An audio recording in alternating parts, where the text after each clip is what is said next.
Dieu a choisi les choses folles du monde pour confondre les sages. 1 Corinthiens 1, 27. Est-ce à Corinthe seulement que les croyants avaient besoin de cet enseignement-là? N'y a-t-il pas en tout homme une sagesse qui ne vient pas de Dieu et qui est toujours prête à se croire capable de comprendre la parole de Dieu sans se mettre en communication directe avec le Dieu vivant? Cette sagesse humaine cherche à s'emparer des vérités les plus élevées et à s'en former une idée nette, se contentant de ses propres vues au lieu de recourir à l'Esprit Saint qui leur donne force de vie. Jésus avait l'esprit de sagesse. Comment se manifestait-il? Il le rendait attentif à écouter ce que disait son Père. Chaque matin, il éveille mon oreille pour que j'écoute, comme écoutent les disciples. Ésaïe 54. Une docilité habituelle caractérisait le Fils de Dieu sur la terre. C'est aussi par là que se manifeste la présence de l'Esprit en nous. Il dira tout ce qu'il aura entendu. Jean 16, 13. La vie est la lumière. Jean 1, 4. Aussitôt que l'Esprit voit notre vie lui être soumise et obéissante, il nous enseigne par les choses qu'il opère en nous. La sagesse des sages périra.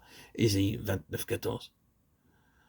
Nous ne pouvons pas comprendre à moins que Dieu ne nous le révèle, que le chrétien puisse se laisser séduire et tromper par une sagesse illusoire, qu'il puisse se bercer de belles pensées, de sentiments émouvants, sans comprendre que la vertu de Dieu lui manque.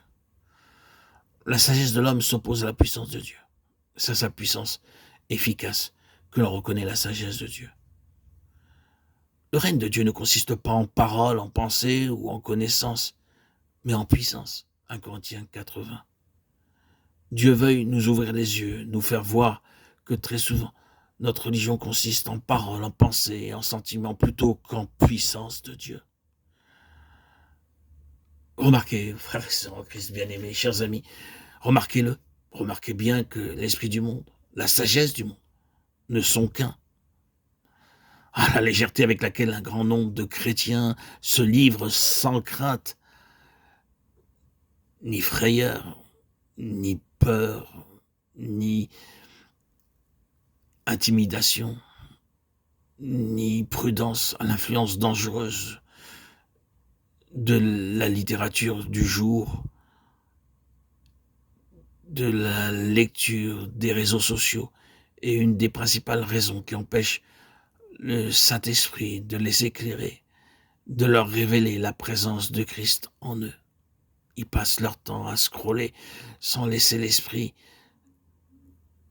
se frayer un chemin, sans parler de ce qu'ils voient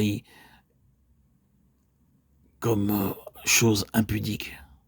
L'Esprit ne peut résider en eux. L'Esprit de vérité que le monde ne peut recevoir parce qu'il ne le voit point et ne le connaît point. Jean 14, 17. Et frères et sœurs en Christ bien-aimés, chers amis, veillons et discernons ce qui est du monde et ce qui n'est pas de Dieu pour faire seulement et uniquement la volonté de Dieu.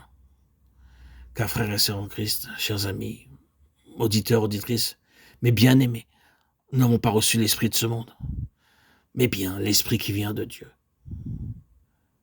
1 Corinthiens 2, 12.